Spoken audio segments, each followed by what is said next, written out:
Hi there, I'm Nick Davies and welcome to another edition of Movie Weekly. Today we have the director of the new hit thriller that's dominated the short film market, opting out. It's my pleasure to introduce Matthew Wilde. Thanks, Nick. It's a pleasure to be here. So Matthew, tell us what we want to hear now about the effectiveness in the combination of the main product and the auxiliary text. Firstly, can you tell us a little more about the radio trailer and what you aim to achieve by creating it? Well, Nick, jumping straight in at the deep end, our main objective with the radio trailer was to advertise the film and get it out there in the public view.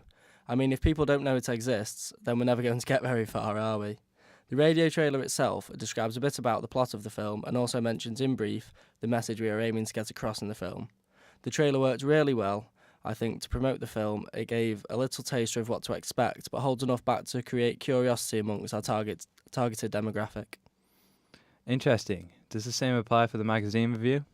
No, the magazine review is a whole different kettle of fish.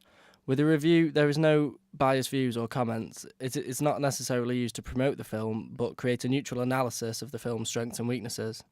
This allows the audience to hear an opinion from a neutral party without sales trying to be made or someone trying to verbally drag them into the cinema, if you will. I think this can be quite refreshing for the audience, and without intending to, does entice them to watch the film, but only if we get a positive view, of course.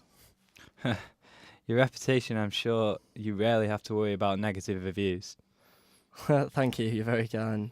And finally, Matthew, can you list any of the similarities between the main product and the auxiliary text?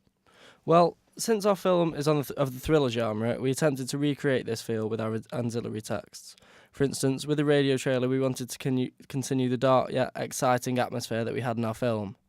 We did this with a number of methods. Firstly, the radio presenter we worked with commonly deals with this genre of film, so we felt he was able to slot into the role easily and effectively to create the radio trailer that we were after, with a tense, dark feel about it. We also used music, which also contributes to the feel we wanted. We wanted it to sound exciting, but at the same time, dark and mysterious.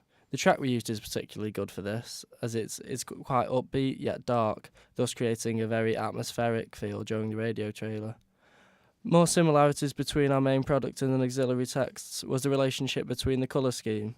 The magazine review has various colour schemes that really do create the dark theme throughout the film.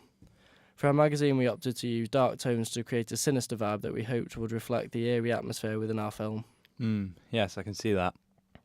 Whilst we're on the subject of the magazine review, actually, the smallest details are all thought through and planned to the last detail. The images used and even the captions that go with them. The image we chose for the headings of the review took a lot of time to pinpoint. It was difficult to find a screenshot in the film that would intrigue the public without letting too much out of the bag. I was really happy, actually, with the image we decided to run, because I would say that shot is one of the most powerful and purposeful from the film, which is what we aimed for when we were looking for the perfect image to head the review. Fascinating. Now we're going to take a short break, and I'd like to thank Matthew Wilde for joining us today. So thank you, Matthew. Not a problem, it's been a pleasure.